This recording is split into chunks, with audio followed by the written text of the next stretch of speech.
O Gabinete de Curiosidades.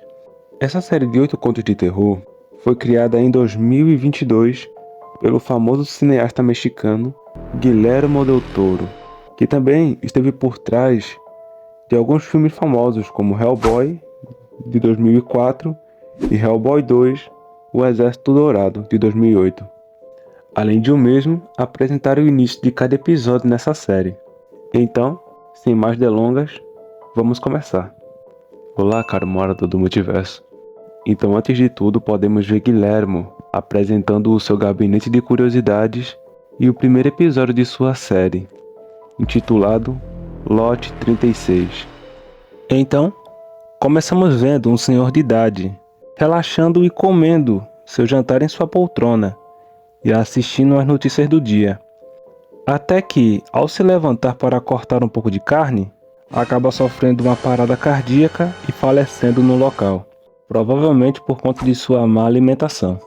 Após isso, podemos ver a chave de um galpão na bancada, com um número 36 gravado nela. Então um rapaz chamado Nick Appleton, antigo militar e que também não é muito amigável com estrangeiros, ou melhor dizendo, um idiota, acaba participando de um leilão e comprando o antigo galpão de número 36. Após isso, Nick tem uma conversa por telefone e podemos ver que ele tem alguns problemas com dívidas. É claro, né? E quem não tem? Então, ao pagar pelo galpão, Ed, funcionário do leilão e possivelmente um conhecido de Nick, lhe mostra um vídeo perturbador do antigo proprietário. Ed tenta alertá-lo que pode ter alguma coisa lá, mas Nick não se importa muito. Que caba trouxa. Então, Nick pega a chave do lote e sai.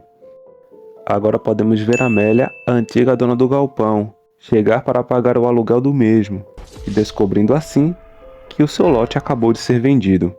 Então, ao ser parado pela antiga dona da unidade, Nick grosseiramente recusa qualquer apelo que ela faça para obter suas coisas de volta, agindo até mesmo com preconceito por ela ser estrangeira.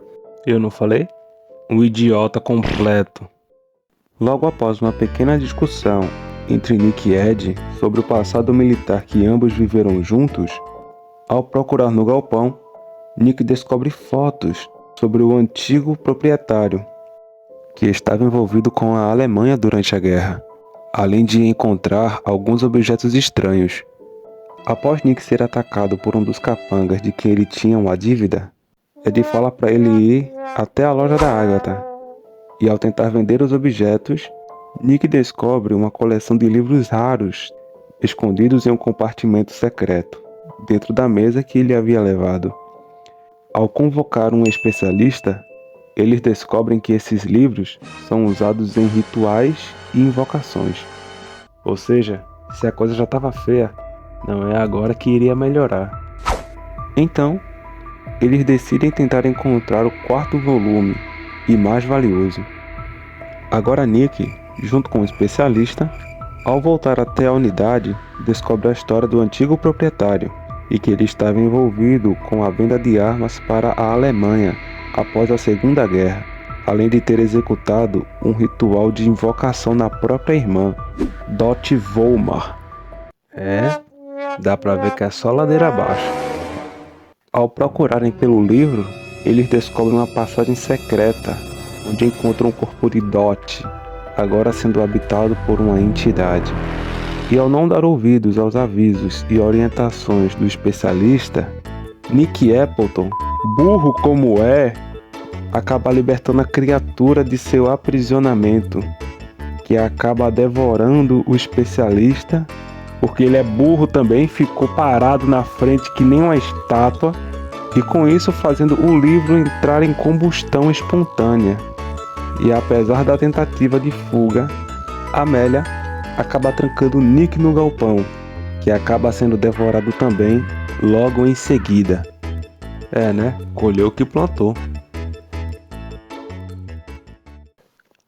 Agora vemos Guillermo apresentando seu segundo episódio com o tema Ratos de Cemitério. A história começa com dois homens desenterrando e saqueando o corpo de uma mulher rica, quando de repente chega um senhor chamado Muscle, alegando ser o dono do cemitério. Então, após um discurso sobre ética moral, certo e errado, Muscle ameaça a dupla com uma pistola, que saem correndo, deixando o roubo para trás. Então é revelado que o Sr. Muscle também é um saqueador de túmulos.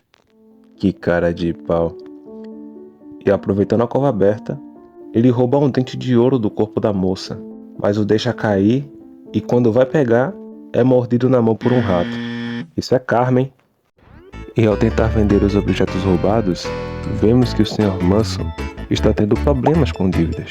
Mais um, que ao ser cobrado e ameaçado, inventa várias desculpas, alegando que os responsáveis pelos seus inúmeros fracassos são os ratos, que estão roubando os corpos do cemitério, e que, por incrível que pareça, acaba dando certo, e ele acaba ganhando mais tempo. Esse aí nasceu com o bumbum virado pra lua, viu? No dia seguinte, o Sr. Muscle faz uma visita ao seu parceiro de negócios, Dudley, que trabalha na agência funerária. Ao insistir no seu pedido para examinar os corpos, o Sr. Dudley recusa, mas logo aceita, após ser-lhe oferecido um líquido misterioso em um pequeno frasco. Então eles vão até uma sala onde estavam os corpos, mas ao examiná-los, o Sr. Muscle não encontra nada valioso, até entrar em uma subsala escondida, onde havia o corpo de um oficial da marinha. De repente, os familiares chegam para ver o corpo e, não podendo fazer nada naquela situação, ele decide esperar.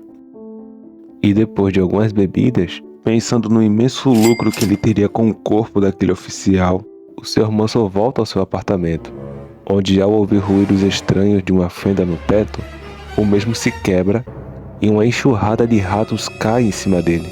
Então ele acorda e descobre que tudo não passava de um pesadelo. A paranoia já estava batendo com força já.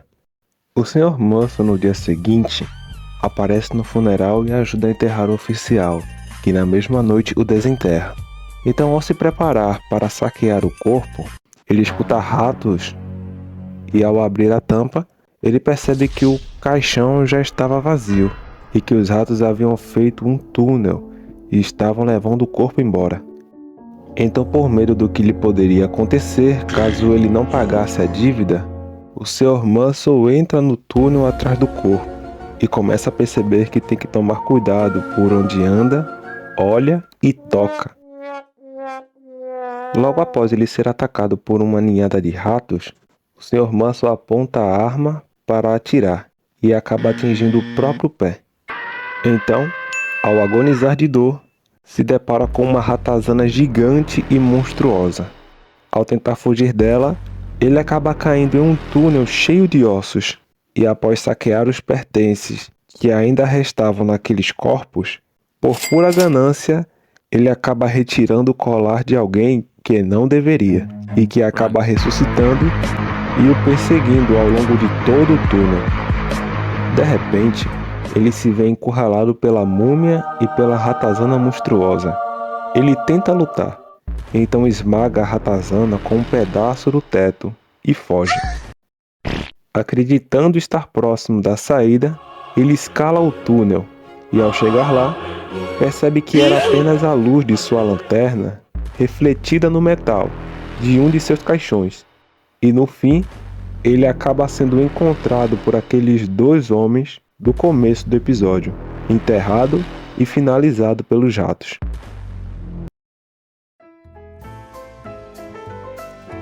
Apesar dos episódios serem bons, dá pra ver que ambos os protagonistas são bem diferentes um do outro.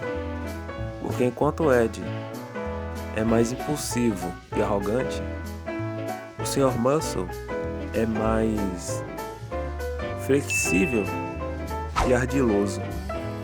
Eu particularmente prefiro o segundo episódio, por conta do Sr. Muscle.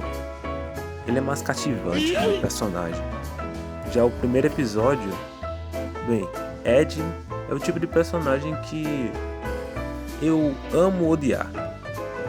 Simples assim. E os que quiserem dar uma chance a essa série do Gabinete de Curiosidades, eu recomendo. Então passa lá e assiste. Os que ainda não assistiram, tem na Netflix. Então é isso. Muito obrigado por ter chegado até aqui e até a próxima.